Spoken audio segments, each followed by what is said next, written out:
Now, again, I know, let's talk about marriage and things like that. Now, I don't know you. When you approach me on the street and anything about you when we meet the first time, right? And some people you see a lot, and some people you might never see again, though you see them at least once sometimes, right? You know what that means too, right? There are billions of people on the planet, and they are either single, married, wanting to divorce, or whatever. Now, if I ask you, are you married or not, and you don't want to tell me, am I trying to force you to? No, but that's a common question you ask someone.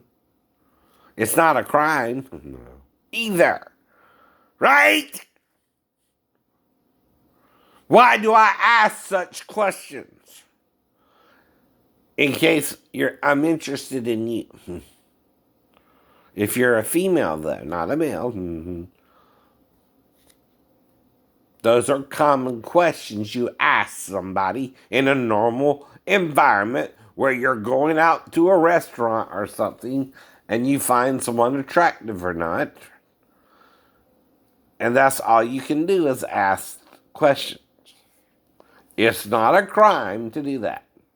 Never has been. Never will be. But if you're hiding it, that's weird. You understand? So whatever. But usually, if you are hiding it, something's wrong, right? You might even be a hermaphrodite and not understand what you're going through the way I did. And you've been bullied all your life into being an ass about it.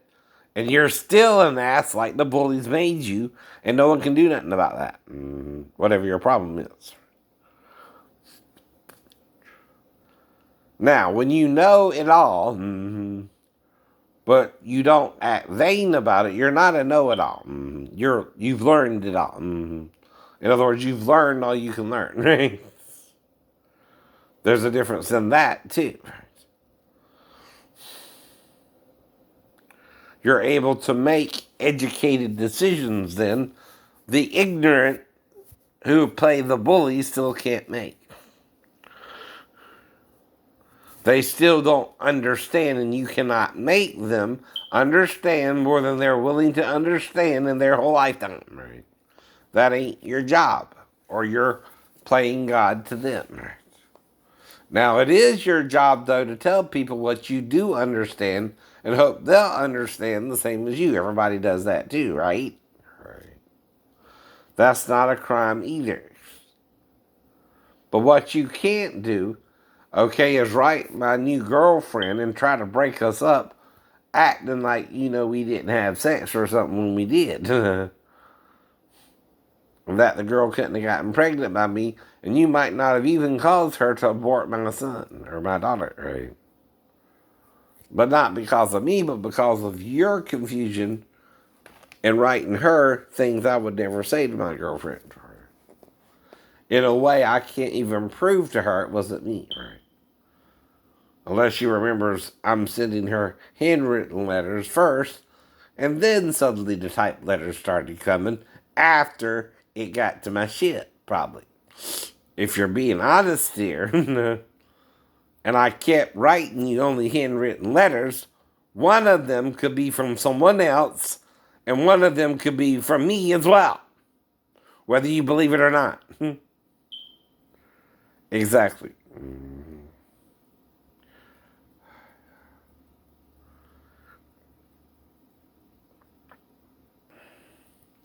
So, what can I do about it? Nothing. When Jesus went to the cross, he went to the cross. When John saw him on the cross, he changed the word he used in his gospel to the feminine word for female breast in the Greek. Yes, it has a masculine root word, right? But that's because, again, the X from the father and the X from the mother joined together to make the girl. The same as the X from the mother and the Y from the father joined together to make a boy. But whatever goes on there, if you want to play gay, straight, or bi, or whatever, or even celibate, and don't want a girlfriend or a boyfriend or anyone, that's up to you. But don't fuck around with a bunch of people either, like men do, or take advantage of people like a player does, because you can do that too. Yet, are you all Solomon? Are you all, again, Job and his wife? That's a good example of a man who went through tribulations and had his wife even tell him the curse the day he was born, to die.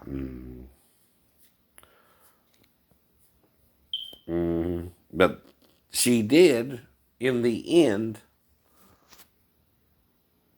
understand what he was doing was of the Lord, right? And he did get her back, and they did have more children, right? And he even gave inheritance to his daughters, Jews, not just his sons. He did do something different than other men after he met the Lord. But you still don't want to understand that, do you? And guess what? God can't make you. That's not God's job. That don't work. No. If you're bullheaded, as they call it, right? Stubborn, mule-headed, whatever, right? Acting like a jackass, guess what? No one can stop you until you stop yourself and realize you're wrong. Right. Now, some people can handle certain things and some people can't. For instance, the character Pat in SNL, played by Julia Sweeney, is not how a real hermaphrodite would look, but some can look that way. Now, a true hermaphrodite, though, looks more like a woman because it has the breast of a woman, and yet the merging of the two into one, some can look like Pat. Some can look more like a man, right? Maybe that was how Jesus looked, right? Too. Or plus with the beard. They didn't want to know what he was either. But when they put him on the cross and he was naked to the world in front of everyone there. You know what I mean? That's why he bore the shame of the cross to show what he really was to them. Though even Peter, until he died, denied it. But John confessed it. And perhaps he was the only one there to really say something about it at that time, right? Because back then the women couldn't even talk about it, and men even listened to them, and even write anything about it because of male chauvinist asshole behaviors, right? That's exactly what it is, right? Like Harvey Weinstein, right? Whether he did something to these women or not, he's controlling their career. That's no different than a slave owner having sex with his female slave because he's got the money and power over her, like Rose is pointing out herself, right? Same with my shipmates trying to make me gay. Or they wouldn't train me or work with me, right? And trying to use electricity to scare me into letting them butt fuck me or something, right?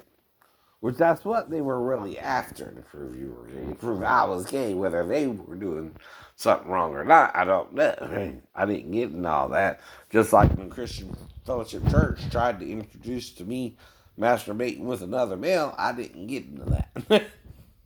Either. Now, if you do get into things like that, yes, you're heading down a gay path. Don't even pretend you're not. You starting to become gay. You're starting to become gay. You might not be fully gay yet, and it might be told to you that's okay, you can do it, right? But you could also jump from a building that goes splat, depending on the height, right? Now, there is a certain height, though, you can jump from, right? And still be okay. Usually that's about 3 to 4 stories. The higher you get, though, right, the faster the velocity of the impact when you fall. 5 and 6 can kill you. The 1 is really 4 and 1 is really 6. And 1 is really 2 and 1 is really 3. Because if your body leaves, you're trying to get into a window. Like I was, like you were. But again, like my mom keeps telling me, you can lead a horse to water, but you can't make him drink. But if you're a cowboy riding with a horse, maybe the horse is wondering why you're not drinking the water that you're about to go to the saloon. And if you leave the horse alone, it might drink the water whether you see it or drink the water or not. I mean, if it's thirsty enough, it might not do it right in front of you yet. Because you're not doing it either, and just wonder, well, what the fuck's wrong with this motherfucker? We just got there's water right there, and he's not drinking any, right? Now the horses might be following your example that you're about to go into the saloon or something, right? Know what I mean? Right. Maybe there's a reason, okay, the horse ain't drinking the water as well, Marceline. That goes beyond what you think's going on in the simple story about that. It's like if a tree falls in the forest, does someone hear it? No one's there to hear it. Does it make a sound? Sure, right? See, the only difference is when it falls in the forest and no one witnesses it, you won't know till you go to the forest and find the downed tree, right? That it even fell, fool. But of course it fell if you find it on the fucking ground when you go into the forest. Whether you heard it hit the ground or not, it still fucking fell. And reality ain't partial. We're all on one planet living together and in the same boat. Now, there's 2 boats, though, too. One is trying to get you to follow God. And there are 2 cherubs to guard the way of the tree of life, which is God. Which is God. Now, one of them is Jesus and one of them is Satan, dumbass. It's like the 2 angels on your shoulders. Yes. And there are always 2. And there are always 2. One is trying to influence you positively and one negatively, and you can even be confused a little by both. Because one is trying to show you unconditional love and one is trying to show you condemnation and hatred, right? To kill your ass. If you follow it. Understand, right? And God has to let it work out however it works out in your life, right? And mine too. Now, the whole point, though, is if you want to see the truth and you don't, that's your choice too, right? My job as a witness for the good angel, right? Not the evil angel, right? There are always 2 cherubs involved, right? Jesus firstborn, and then Satan the secondborn, right? Think about it! Now, he also took a third, so there might be a third guy once in a while. I don't know, right? See, that indicates 3, not 2. But could that be Adam siding with Satan and the male siding with Satan? And there's still a third of heaven following Satan, right? The male side, right? The hermaphrodite and the female side don't know what's going on, and the males are confusing them. But we're the problem, man. The way we view things is either absolute or forgiving as well. It's either condemning or merciful. And the power is yours over everyone but someone who knows the truth. And then he can save himself from you. Bye-bye.